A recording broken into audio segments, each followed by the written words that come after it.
Hello, and welcome back to Reverse 1999. So, last time we found out that our two main characters here basically knew each other during the war, and yeah, now they're here together, forming a tentative truce with each other. And yeah, apparently, from what we're seeing, they're going into the monastery where her cousin, where Sentinel's cousin is. And yeah, before we do that, we do have enough for one more pull. Let's go ahead and do that. We get a 5-star. Is it gonna be Duncan? We got a Duncan, yep. Alright.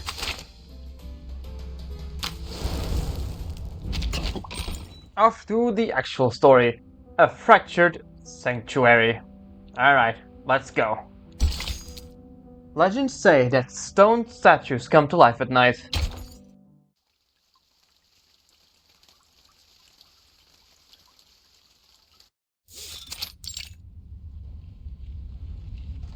An armored vehicle? The driver was a menace. They're not just supplying the war anymore. Yeah, just actually fighting on it. There's a pause before the Hawks leader speaks through this receiver. What do you think that means, Chris? Both sides are gathered in the same room, listening to the reports from the front lines. Creyas lets out a soft, rueful chuckle, though he does not let it betray the seriousness of his words. That the Manus have decided to build themselves an army. That seems likely. In that case, we must prepare immediately for a response. Xeno's main force is still at the Eastern Front. They won't be able to reinforce us if anything happens here. The Foundation will need an army of its own. That's completely irresponsible. A calm voice cuts through the speculation. It will only increase the tension on this front, and it directly violates our peace policy. Manus Vindicte takes in only pure-blooded arcanists. That doesn't make for a large recruitment pool. It won't be much of an army, really. To say nothing of the fact that they lack the organization or discipline that is needed for a true large-scale military operation. Armies need human leadership. You never know. You forgot to take Arcana into consideration, Petra. You don't know what she can do to her followers with her new power. Yeah. Whatever the case, we cannot take anything for granted. The Foundation will need the strength to defend itself from future attacks by the Manus.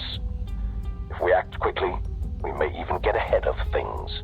I'd like to see what the committee will think of this plan. I hope they'll have a better grasp of the consequences. You're not seeing the board, Petra. Communicator struggles to transmit the two leaders' heated exchange. Creyas, on the other end, stays quiet, professional, obedient. Before long, the mediator takes over the line. We can't rule out the possibility of a large-scale conflict. However, the committee will maintain its peace policy until we have reliable evidence. And if the worst happens? Then we'll do what we must to survive, even if that means igniting a worldwide war. Well, that's Constantine for you. We have arrived. Gargoyle Monastery. I see. The glowing arcane skill fades as they approach, revealing their hidden sanctuary. It is or was an abbey, appropriately Gothic, with ornate stone walls rising up to meet the air, its dome long collapsed. This monastery, it's not an arcane creation, is it? No. It has only been enchanted with our arcane skill, Carthusian. Beneath its protection, those that dwell here will go unnoticed by any who pass near. The gargoyle, dressed in a friar's robe, walks barefoot on the grass. He looks up from his book to meet the new arrivals. Greetings, I'm Marcia, investigator of the St. Pablo Foundation. The friar nods, offering a smile, soft and friendly, then extends a finger and presses it to his lips. Oh, I see. Have you made a vow of silence? Is that, or is he telling you to shut up? Crack. The sound of breaking rock draws her eyes away. Huh? Beneath the broken narrow window, a stone statue of a woman begins to stir, its surface softening into flesh. Her face is marked with twisted sorrow as she walks to her sentinel with an exaggerated gait. Marie, mon petit chou, the rest return to us again. But oh, child, thou needs rest. She pulls Marianne into a tight embrace and plants a series of deep kisses on her cheek. Oh, you're back to your family, huh? Sentinel endures the affection with as much grit as she did bullets. And this is a friend? The woman turns to Marcia, her eyes now pulling with great sadness. Oh, poor child. Her comes too quick to dodge and too sturdy to resist, pulling Marcia into a breathtaking embrace. 1 second, 2 seconds, 3 seconds. The smothering hospitality at last abates, and Marcia takes a deep breath of fresh air, taking in the pleasant scent of grass and wildflowers. Our Marie has ever been tireless in her toils. 'Tis a shame that she never permits us to aid her. Am I truly too aged to be of service? I just don't think she wants company or something like that. Oh, but perhaps my age has eclipsed my wisdom, for I have thus far been an unwelcoming host. Allow me to brew you some tea. She leaves with singular purpose and surprising speed. My aunt is a gentle soul. She came by here 1 year ago, not fearing the danger, saying she must take care of everyone left in the family. So it really is just her family. That old lump of stone that greeted us came here to take refuge with his brother after they were injured last year. She hangs her head with resignation. Only a small number of my kind dwell here. Many of us remain divided by the war.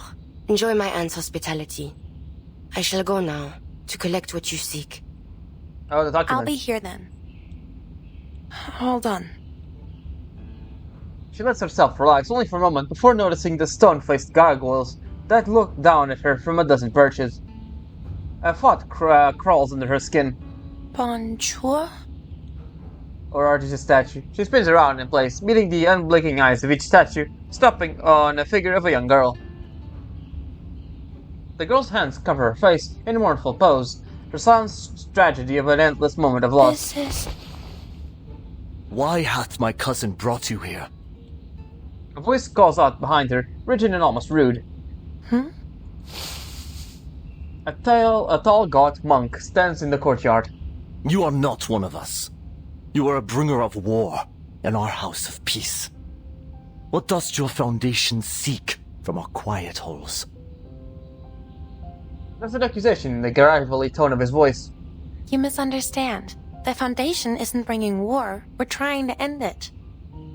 This war is neither yours nor ours to end. What are you saying? The monk falls silent, as if debating whether his next words are worth the effort. His face contorts, becoming an exaggeration of self-righteousness. It has come as a divine punishment for the faithless who have turned from God. Its end will come only with the extinction of civilization. Sounds like you want everyone, humans and arcanists alike, to suffer and die. You twist my words, Chevalier. I do not seek this end, this path of suffering, out of hatred for humanity. No, I do so because I pray fervently for their deliverance. But deliverance waits for the last edifices of this sinful world to crumble.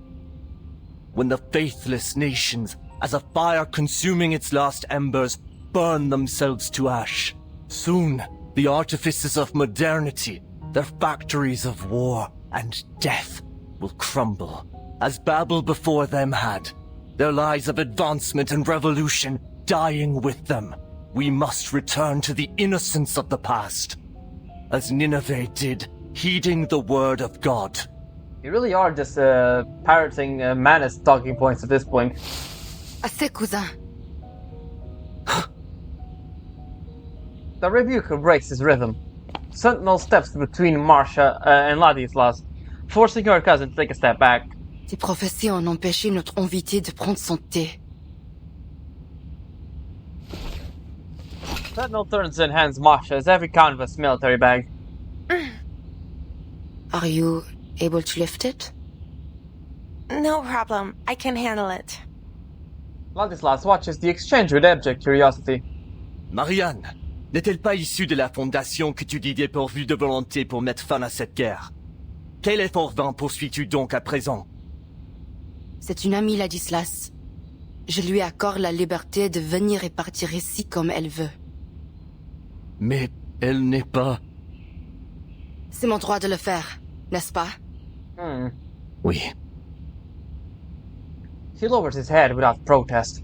Sentinel turns from her kin back to Marsha, who has by now taken several steps away. You will find here all that I've collected since 1918. Most useful to you may be a list of those in each military who have made contact with the Manus. Oh yeah, that's definitely useful. Take them from here to your foundation, and make of them what you will. I hope they will serve you better than they did me. I will. Thank you. Marsha seems more than eager to retreat. Aunt Madeline stands at the foot of a stone pillar, tea in her hand, and nods in self-reproach. The courtyard falls still. Ladislas breaks the silence with a withering glare. Cousin, why hast thou concerned thyself with the affairs of this sinful world? We are involved now at our peril. Even if this war was, as you believe, a divine punishment, the people have suffered enough. Ont-tu donc souffert? Je ne vois que des cendres et nul sac de pénitence. He motions to the weeping girl tucked in the sanctuary's niche. Hast thou learned nothing from our chère Agnes? Leave her out of this. It was she who prophesied this war. He drags up the memory with sharp intentions. And whose body turned to stone as it came to pass. Was she not the closest of us all to the ear of our Lord? Then I can see only one reason for her sacrifice. It is a warning to us. Yeah, I've seen a lot of, from him, Ladislas, and from the Major, that, we have this, all these sacrifices must have a meaning, all these lives lost must have a meaning. If they don't have a meaning, then what is the point of this war, of the suffering, and everything like that, right? I think that's pretty much the point this chapter is trying to make. What is there has to be a meaning to sacrifice. Tell me, if that is so, why God would choose such a warning? Revelation and prophecy oft appear inscrutable to those that disbelieve them, until the truth is made manifest. Ladislas' voice trembles, a practiced tension of humility and pride. Mais je crois, et je vois clairement ce que tu ne vois pas, que notre Seigneur nous enjoint de ne ni combattre, ni mettre fin à cette guerre, car cela est venu tel un nouveau grand déluge, destiné à balayer ce monde pécheur. Agnès reviendra à nous lorsque notre innocence passée sera retrouvée et reconstruite à partir de leur ruine. Mais la foi doit être préservée, si elle doit être reconstruite. Et c'est la base encombrante aux fidèles. À nous, les gargouilles. Je t'en prie. Écoute mes paroles, cousine. Dépose ton épée de vengeance. Ne réponds pas aux démons qui murmurent dans ton son. Et ne souille pas davantage ton âme déjà si lourde de péché. He lets his words cling to his lips with solemn weight. His cousin, however, has never been easy to preach to. She stiffens, sorrow and purpose welling in her eyes. Armes à feu, canons, tanks, bombes. Tu te souviens comment ces machines ont détruit nos vies, n'est-ce pas? Alors, tu sais déjà que l'innocence du passé ne repose pas simplement enfuie, prête à être reconstruite. Elle est morte et disparue. Si porter un fardeau de péché permet de mettre fin à cette guerre, ce prix me semble dérisoire. Ladislas is stunned. He floods back tears and turns to face the altar. The light from the stained glass windows wreathes him with a mourner's cloak. As-tu oublié le péril de nos ancêtres? Ou les nombreux noms que nous avons effacés de notre lignée lorsqu'ils se sont égarés du chemin de la droiture? Le son démoniaque a déjà submergé notre famille. Et je crains qu'il ne te submerge bientôt toi aussi.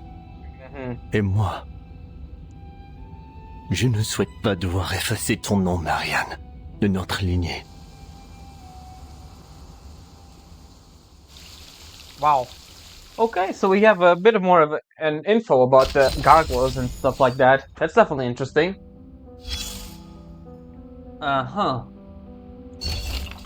These researchers constantly exceed all expectations. It was during the Merovingian dynasty that the Bishop of Rouen successfully subdued the first known gargoyle. This gargoyle and his descendants then formed a unique lineage devoted to protecting churches across generations. Yeah, I knew it. The gargoyles are meant to protect churches. However, in recent times, many younger gargoyles have chosen to abandon this ancient tradition, leaving their dark church perches to the light of a glamour of the modern world. Based on my recent observation, this generational conflict continues to cause significant distress among elder gargoyles. It's worth noting that the younger generation departure also relates to modern churches being unable to provide adequate sustenance, reflecting broader societal changes. This aspect warrants further historical analysis, so that's interesting. And adequate sustenance. Gargoyles have some unique arcane skills. First, their arcane ability allows them to petrify their own body parts, a formidable defensive mechanism allowing during the age of close quarters combat with bayonets and spears, though considerably less effective against modern artillery bombardment. Additionally, gargoyles possess exceptional visual capabilities with particularly remarkable night vision. This trait complements their natural stealth abilities, enabling them to detect hidden threats with ease and execute perfectly timed ambushes.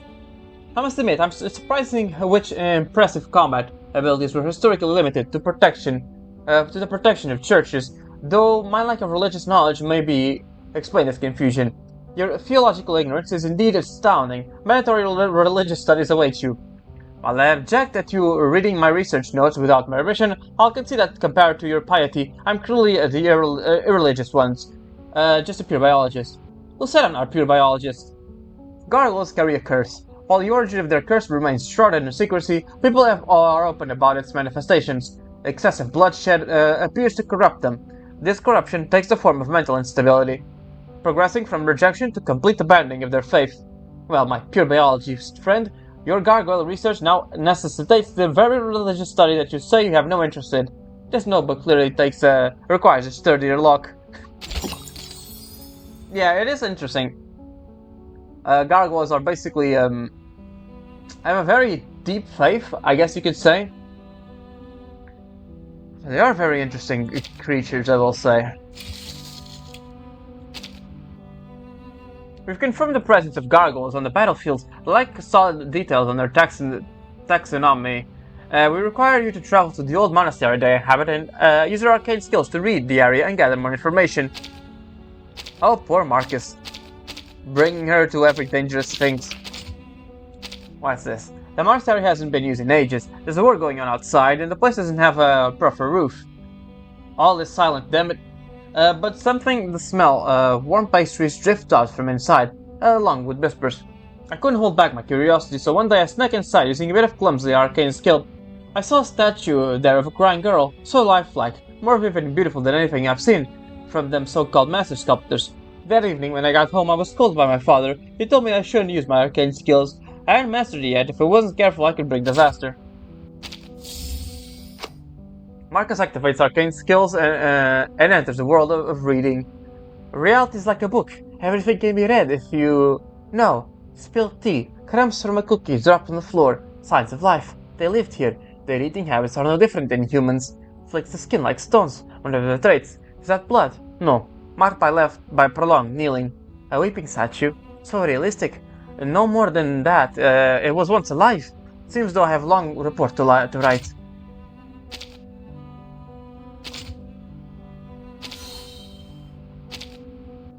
You can read it if you want. I'm not really in the mood to read all of this. This is a long thing. Alright. On to the next part. Part 14. Concessions for peace. Could any treasure on Earth possibly fill the void our losses have left? I sincerely doubt it.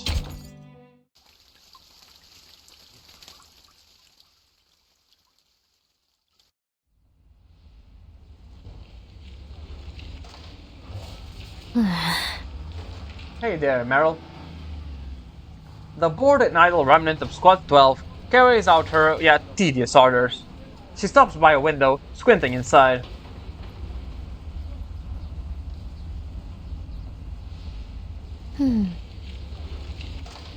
Broken furniture and cobwebs woven between cracked and forgotten china. A unique-shaped counter-arcanum monitor device disrupts the decaying scene. Clearly, no one's bothered to do any cleanup then. She opens the window and leans in, her mask blocking out the sudden puff of dust. Following her officer's instructions, she pulls out a transparent strip of cloth and places it on the device. The cloth changes color rapidly, and a line of neat letters appear on its surface. Counter-arcanum device operating normally. Looks like I'm not needed here either. She climbs back out of the window.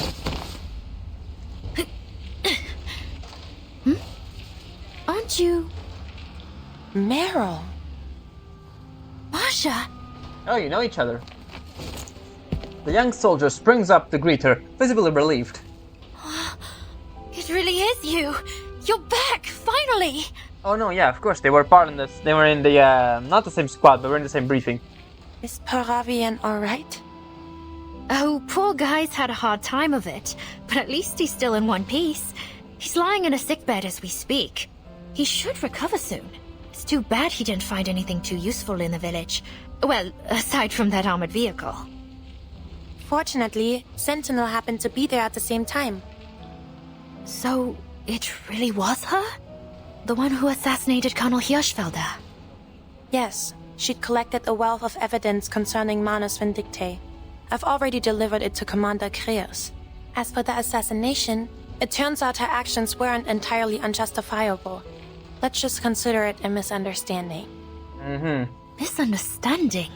She literally killed a guy. Yeah. She's not the only one. Oh. Marcia unconsciously rubs the old scars on her palm, feeling them itch like never before. Meryl presses her lips together, creating a twisted crease in her mask. Well, Anyway, I was just worried that something bad might have happened to you. Like what happened to... To whom? Who died? Charles and Amanda. We haven't heard from them in over 4 hours now. Oh no, that's bad. They were dispatched to investigate Hill 299, correct? Has any help been sent their way? Commander Kreos sent some men to look for them. Hopefully, we'll hear some good news soon. Most of the other teams have finished their investigations.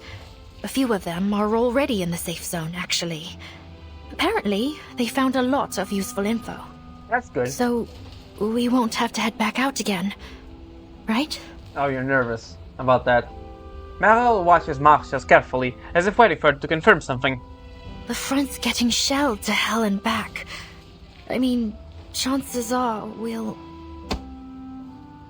Marcia pats her on the shoulder. The evidence Sentinel provided is quite damning. Our job here will be over just as soon as we can get a hold of the team at Hill 299. Well, something's bad's gonna happen, I can already Don't tell. worry. What's gonna happen? Something bad's gonna happen. Can't be that easy. Copies of the evidence Marcia submitted have been spread across the table.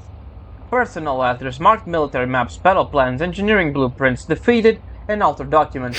Defaced, I mean. Along with them, on the table, are exhibits recovered by other investigations from across the front line, arranged in rough chronological order, starting from 1918. This is unbelievable. He stares at the pile, and sheer flood of information is overwhelming him. These documents, the evidence is undeniable. Every one of those absurd conspiracy theories was true. The 1918 peace negotiations really were sabotaged by Manus Vindicte. The nations on both sides of this war have been under the deception of an invisible enemy. It is no wonder that even the victors of the 1919 offensive gained no real advantage. My God, to think Manus Vindicte has been sharing war secrets with both sides to ensure neither can win this war. An eternal war. That they have used our commanders as tools for their massacre. It is nigh on unimaginable. He looks up with sudden realization. This does not simply concern one nation. These documents could topple nearly all of Europe's military leaders.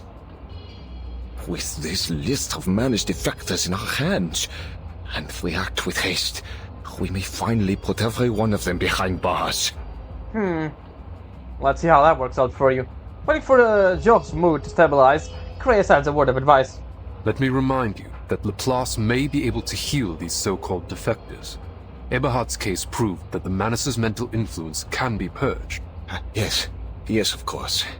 Whatever the case, we must act as soon as possible. The Chancellor and the Reichstag are prepared to strike. Finding light in one's grim future, he starts to shake, sending ripples through the papers in his hands. Agreed. The evidence is sufficient. There's no need to delay. Wunderbar. Just think of the soldiers finally making their way home. This is the day we secure a century of peace for Europe. Wait a decade, I'll start another war, don't worry about it. Sounds like a line for the history books. There was no mind to react to Creyas' parting jab. Stuffing out the documents into his briefcase, he rushes out. Straightening the remaining mess at the desk, Creyas retrieves the hidden communicator. It's been connected to the entire time. Everything's going according to plan.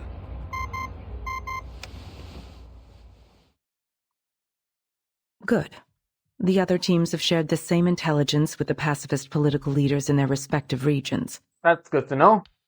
All the Foundation has to do now is watch for any interference from Manus Vindictae. But won't this approach cause even more turbulence? Oh, Vertin, it's been a while. Timekeeper. He had expecting the faction leaders making this an unexpected relief. Oh, yes, Creyas. I was just listening in. I see. In any case, the outcome can't be worse than the war we're living through. Don't jinx it, Creyas. As I'm sure you've learned in your history studies, this war claimed tens of millions of soldiers' lives. Yep. Not to mention the equally massive number of civilian casualties, whether direct or otherwise. We are now 2 years on from what should have been the end of this war. The death toll has already climbed much higher, and it will only continue to rise if we don't put an end to it soon. At least our efforts have won us a marginally better outcome. I see. In short, the war is already over. Ah, Constantine, you jinxed it. Once the pacifist political parties take power, an armistice will surely be signed in Montpellier.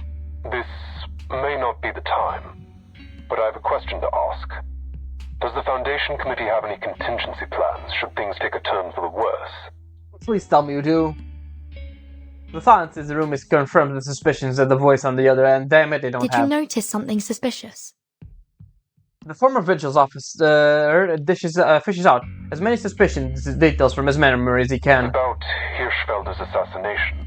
Do you remember a certain detail from Marshall's report? Which one? You think his death to be the spark of a reignited war, but even if I had stayed my hand from him, Right. your plans would have been for naught. Right, the thing she's saying. What else? If that were so, why would the Manus risk exposing Hirschfelder? Why would they allow him to meet with the Foundation in Montpellier? If Hirschfelder hadn't been killed, would the negotiations have become a fruitless tug of war? Manus Vindictae would only cooperate with the Foundation on something that was sure to fail. Yeah. An intuitive guess is assembled, drawing out the experience of prior contact with Manus Vindictae. Could it be that they're purposely diverting our attention? My thoughts exactly, Timekeeper. That said, securing peace is our top priority at the moment. Damn it. Yeah, they all make good points. Why, if they wanted war so badly, why did they allow their guy to go there? Unless they're manipulating Sentinel as well, but it is suspicious. Alright. From Pedra. Following the recent attacks, frontline soldiers captured several loitering individuals near the safe zone. Death testimonies confirmed that Manus Vindictae was involved. Please deliver this report to our representative at the safe zone. To the Loyal Scout.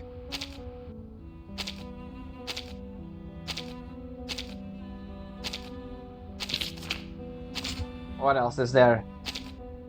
Mom, it's me! Oh, thank goodness you're back safe. Did you find any food? There's a bit left in the windmill. Yes, Uncle Milo was in a hurry when he left, but that's all he's got. it'll be enough to for us to get us through a little longer. I'm not gonna last. It's not gonna last. Maybe I should grab Dad's hunting rifle and take a few shots. Then maybe they'd leave us alone. But don't say things like that. Your father said the same thing before he enlisted, and he never came back. Then what are we supposed to do? Pray, child. Pray for the end soon. Man. Yeah, what else are you gonna do, really, realistically? Peace is at the horizon, or is it? Cue Vsauce song. Alright, good morning, I'm Eagle. I'm tasked with delivering the report. It's from Foundation HQ. Can I ask further detail concerning the recent incidents? Yes, I'm a scout. Currently position Laplace. You want my ID? I'm sorry, I don't have it right now. But please contact Mr. X at Laplace. He can vouch for me. Oh, poor Eagle. Let her be in the scouts, damn it. Alright, it's just that, and then just the Foundation thing. It's just a recap, essentially, from what I'm seeing here. Alright, off to part 14. Whoops. Part 14. 2 pounds of sugar. So long, hungry rats. Oh, I wonder who that is.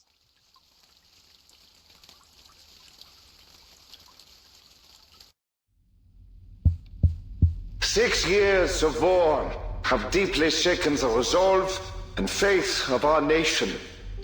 It is clear to all that this war cannot continue any longer.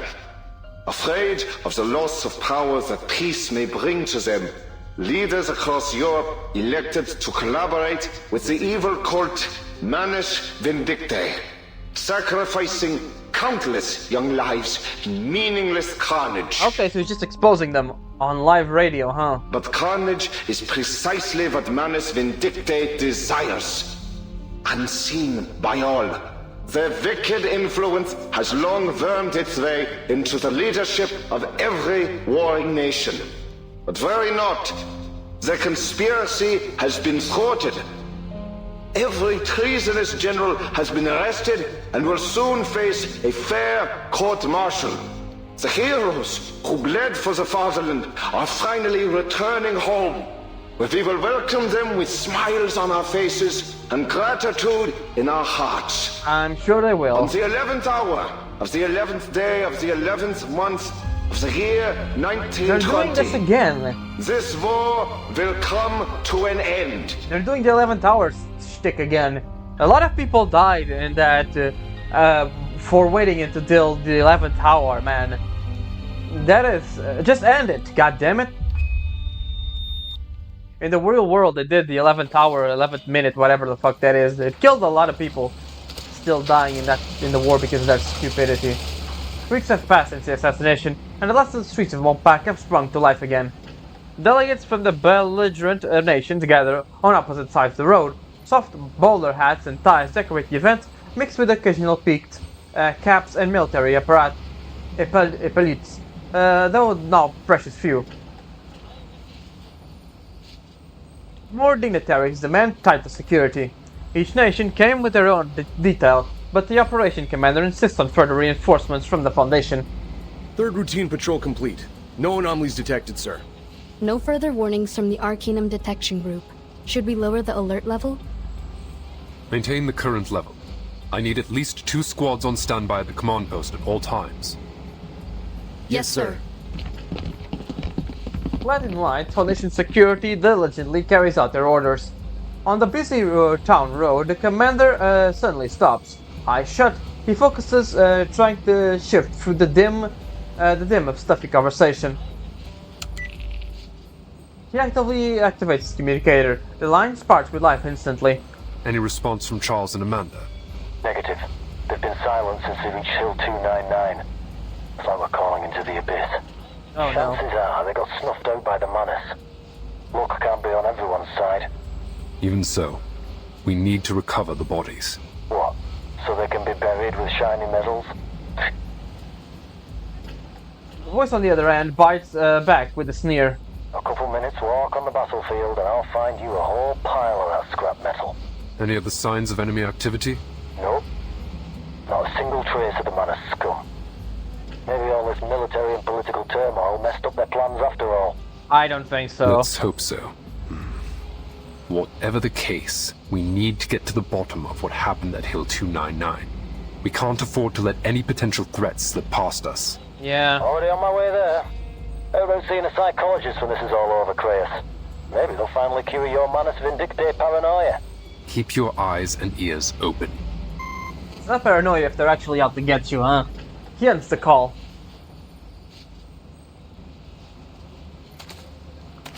In an unannounced corner, unnoticed corner of the street, a grim figure walks alone. Oh, it's Charon. It's been a while.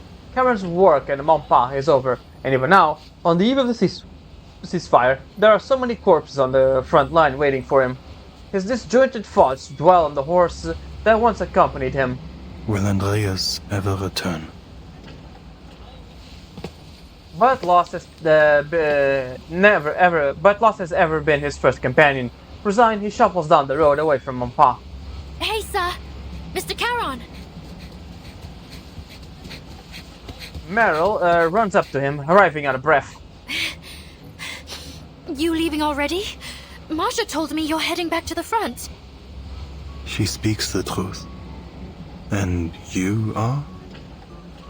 Oh, right. You don't know me. But Marsha told me loads about you. You know Marsha, don't you? This happy-go-lucky song is... I think it's the first time we've seen it in this chapter, which is wow. Karen struggles to remember, piecing together Marsha's appearance from his shattered memories. Yes. The night. I remember. Great. I'm heading to the front as well. Do you want to... could you please join our convoy? You wish for me to join you? You know the front better than anyone. Meryl digs into her pockets, fishing out half-bar of chocolate that has been carefully resealed and wrapped, and slings it into Charon's hand. Please, Mr. Charon, come with us. We could really use your help. Are you bribing him? Really?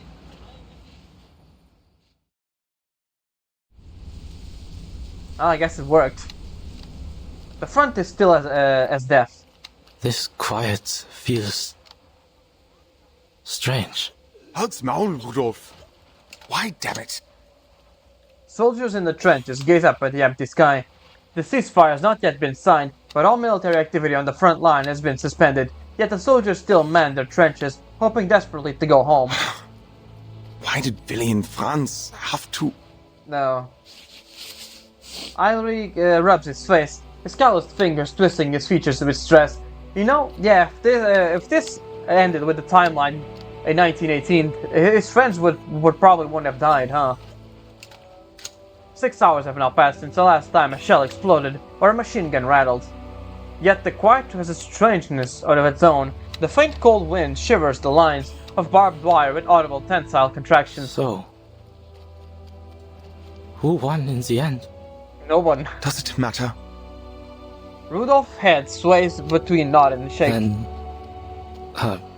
should we start packing up? Sure.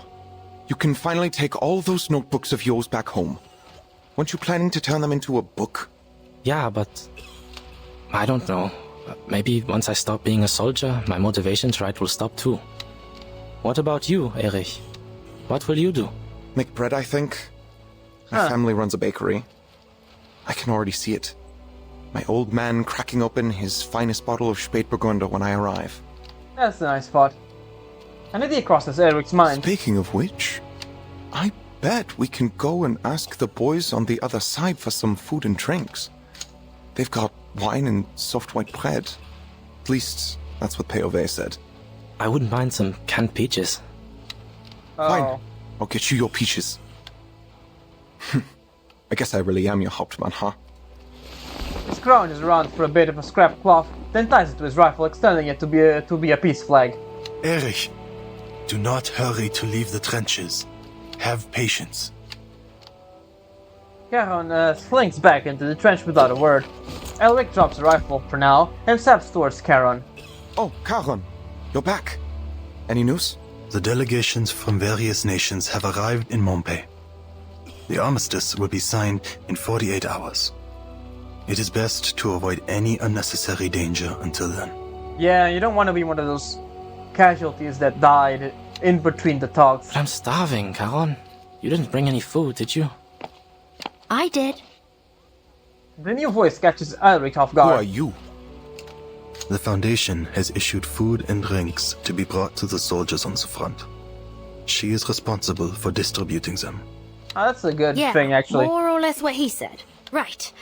I need a hand unloading these crates of beer. Any volunteers? There's beer? Oh no. The troops all rise at once, climbing over themselves to get out of the dugouts below. In an instant, the trenches is packed to the back wall to wall. Hey, easy there. There's plenty to go around. Boys! Boys! You're humiliating yourselves! Get in line and I'll choose a few of you to help out. Elric calls out a few names, then turns to Charon. Where's Meyer Braun?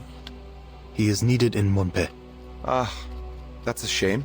Yeah, he's got a Backpfeife im Gesicht. But, ugh, who cares? The war's over. Forget it. You, and you. Come here and unload the crates for the nice Foundation girl.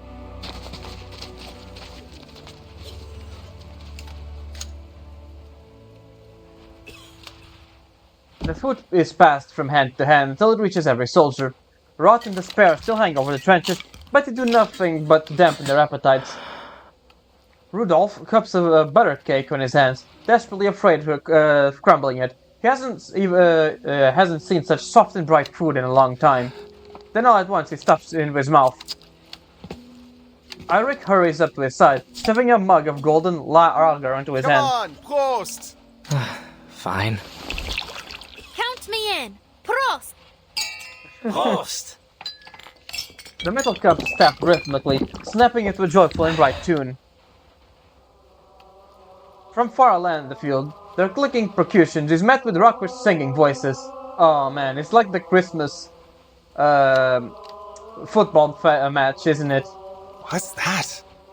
Do you boys hear singing? I hear it too, from the other side. Why are they singing? Oh, right. These are humanitarian rations. They've been given to the other side too. They're probably celebrating. Elric jumps over the top, waving his whiting flag towards the other side. Garcia! Come on, boys. Let's make some noise ourselves. Prost to you bastards over there! You understand what I'm saying? Oh. Prost! Oh god, please don't die. Oh god. Santé! Ooh, I can only... Oh god, thank god he didn't die.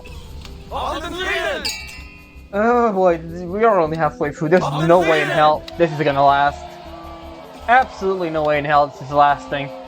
Oh man, I can feel it, that trepidation. Something horrible is gonna happen. The ceasefire celebration stretches late into the night. Charon watches the festivities, crouching in the corner of the trench. Hey, what are you doing holed up here alone? Despite his best efforts, he's noticed. Charon lifts his head. The presence of the dead is not fitting among such joy. He's a zombie, right? What are you talking about? You fit in perfectly. He's like a zombie or something like that. She waves a can of sausages and paper warp candy. I mean, I know you don't exactly eat much, but you can still enjoy the taste of the stuff, right? I even know a guy with a fish tank for a head who eats every once in a while. That said, I've never actually seen him do it. Does he just pour the coffee straight into his fish tank, or what? It would be an interesting visual, seeing Ulrich eat, yes. The offer is heard, but refused.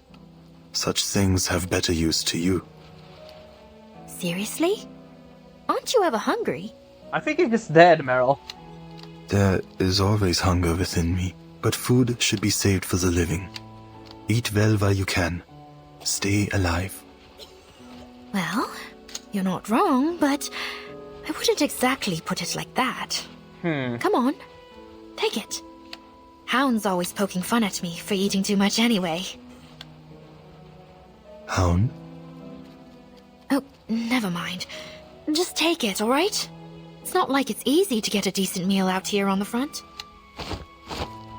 No longer insisting on soliciting Karen's opinion, Meryl slips the cans into his coat pocket while he is touching the cold plastic wrapping of the chocolates. Oh, at least try the chocolate in your pocket. It'll melt if you leave it in there much longer anyway. Karen doesn't resist. He nods and slowly rises to his feet. It is time. I left. Go. Alright. I still have some finishing up to do here. Won't be long. Just have to make sure everyone's got their supplies. Where are you heading anyway? If you wait a moment, I can come with you. No. This must be done alone. There is a message. One that must be sent off. Oh? Oh, what message? Karen? What message are you delivering? Well, that was probably the only happy chapter so far. Or one of the few. God damn. Alright, let's see what we have here.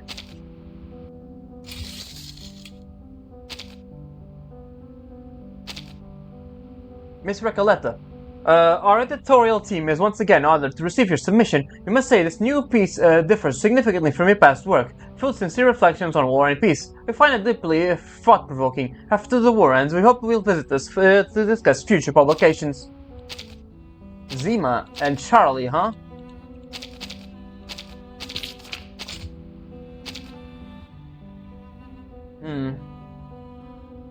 Man, this is way too happy. Huh?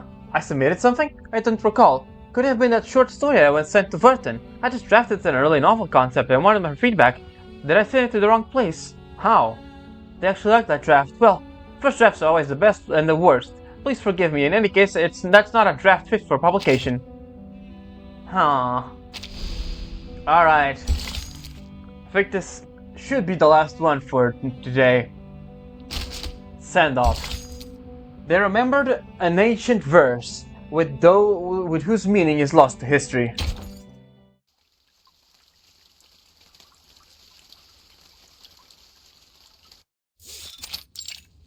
Graveyard.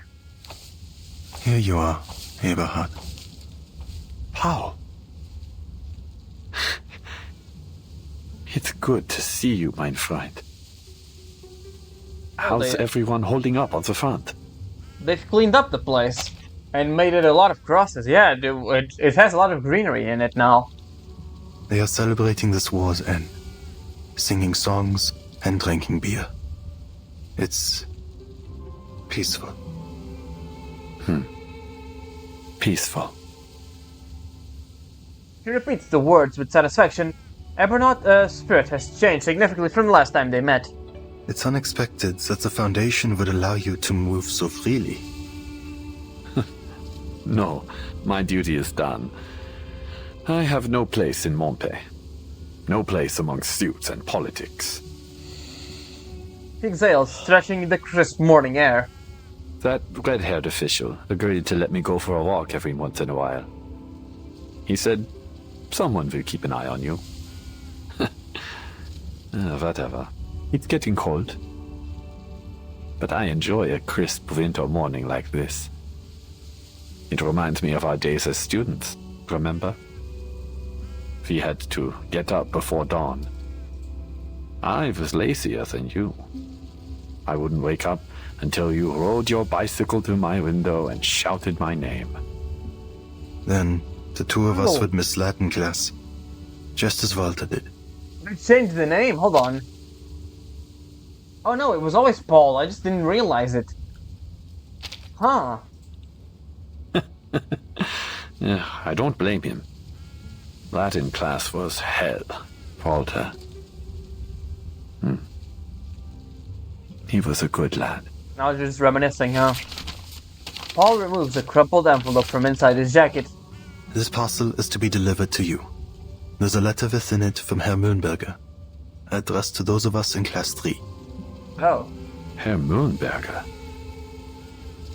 I was planning to visit him during my home leave, but... well, you know what happened back home. But he doesn't have a clue about what happened out here. What use is this letter?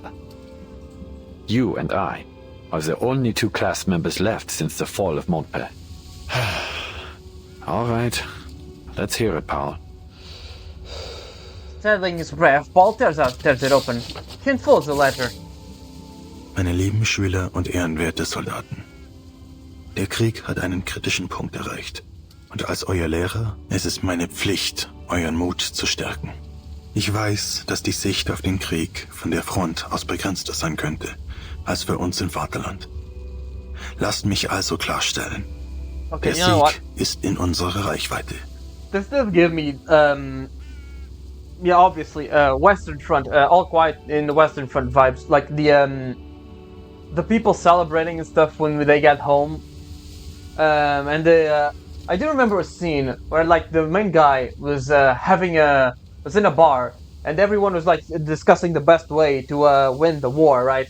Like playing general or something like that. It was a really interesting contrast between the actual soldier that went to the war and the people in the back, the civilians, I guess you could say. Obwohl das Leben an der Front hart ist, denkt daran, dies ist ein Opfer für eine größere Sache. Lasst daher euer Leiden süß sein. That does not help at all. Dies wird der glorreichste Moment eures Lebens sein. Und wie ich euch beigebracht habe, wird es uns vielleicht eines Tages gefallen, diese Dinge zu erinnern. Spoken like a man who's never seen war, huh? Gefallen? Ha. Hört ihn euch an. Er hat sogar Lucans Gedicht zitiert. Oder war es Virgil? Es ist höchstwahrscheinlich Virgil. Er hat ihn unten zitiert. Ardentis Fortuna Iovat. Das Zitat über das Erinnern. Wie sagt man es nochmal auf Latein? Forsan. Haec. Und dann was? Das Et fehlt, Eberhard. Forsan et haec. Olim memenice juvebit. Ja, genau das. Dieser alte Fatzke. Er hat geschummelt. Das sind nicht mal seine Worte. Yeah, the guy just wrote, said he was helping or something. Was für ein Dummkopf. Er weiß nicht, wovon er spricht. After a bitter laugh, Wolfhard silent for a moment. Paul, I'll never be pleased looking back on any of this. Yeah, figured as much. If I have children one day, how will I tell them about all this? Ooh, yeah. I sent our fellow countrymen directly into the line of fire. A death trap. Knowing full well that the enemy would retake the ground in mere hours. Yep, losing 1,000 men to move 1 centimeter, or something like that. Young lives. Lost one after another. And for what? Some senseless orders?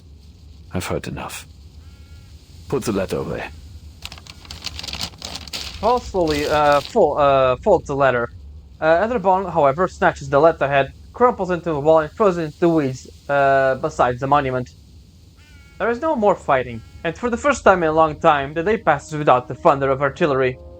The sunlight falls on blades of grass, tombstones and birds in the air. Their songs finally can be heard once more. This feeling. I've never felt it before.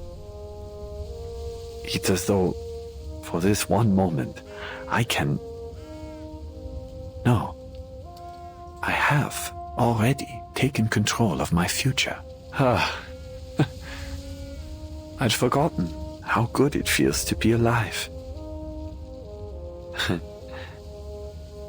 For the first time in a very long while. My heart feels light, mein Freund. The choices I've made may be irreversible. But I've made up my mind.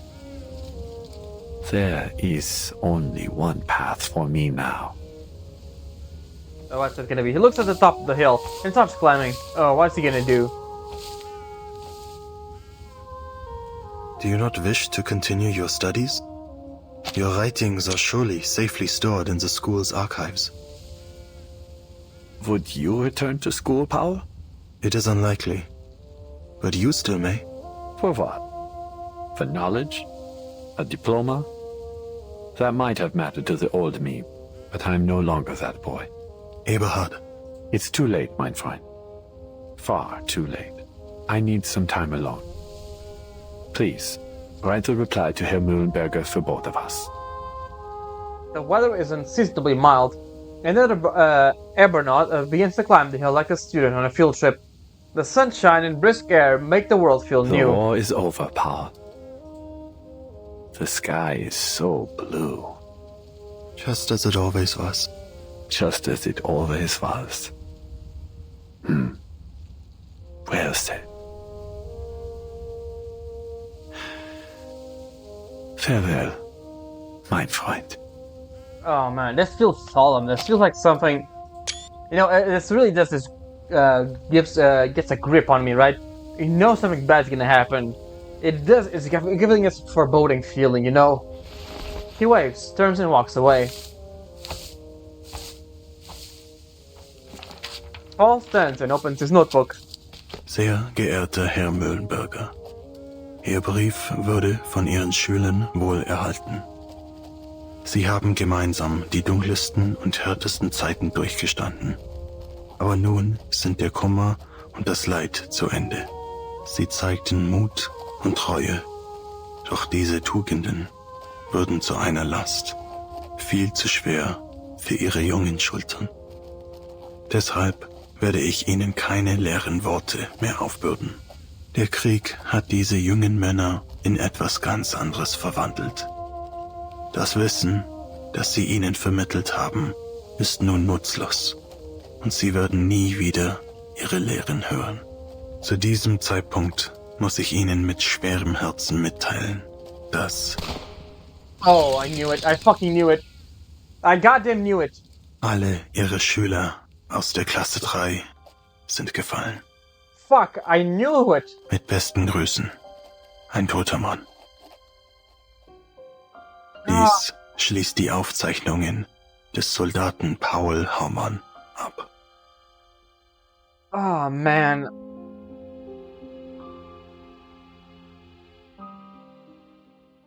Fuck. God. I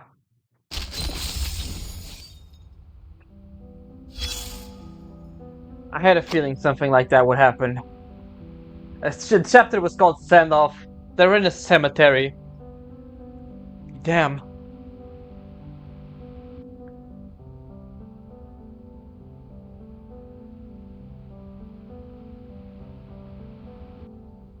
Man. I knew something like that was gonna happen.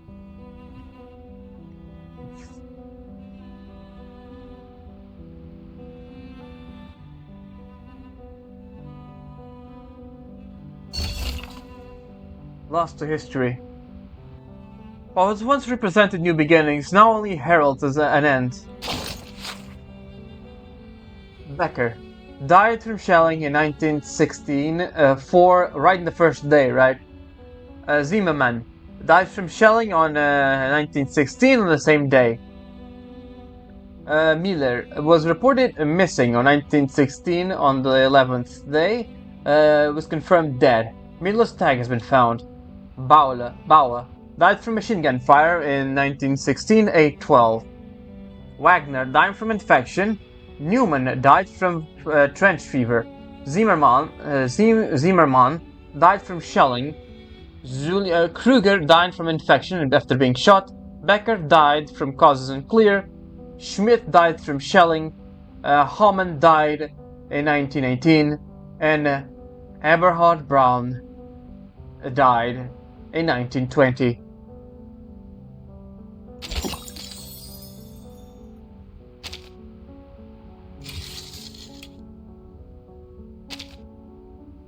My dear Colleen, I don't even know how to feel writing this. The front has gone quiet and the higher-ups are about to sign an armistice. The war's ending. I should be coming home to you. That's how it's supposed to be. But I haven't been able to sleep at night.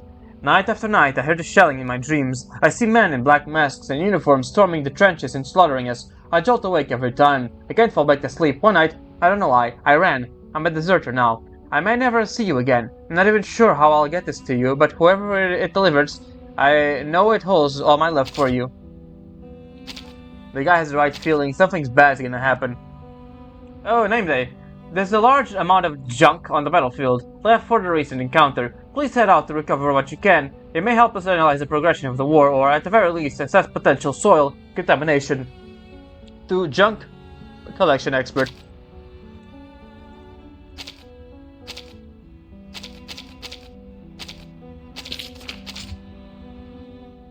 Just a little bit, and there we go. This place reminds me of life before the Foundation. Back then, the streets were filled with strangers. No one ever tried to connect. We just avoided glancing at at one another and walk away. War feels a lot like that. Everyone stands, dreading the day, worried that it might be their last. Their faces dull, anxious about tomorrow, tired and hungry. But in places like this, scrap and trash becomes useful. No need for fancy titles, but matters the story they tell about what happened here. Charon arrives at the cemetery to meet his old comrade, commander and comrade in arms. Both of them know this will be the last time. Fuck me, man.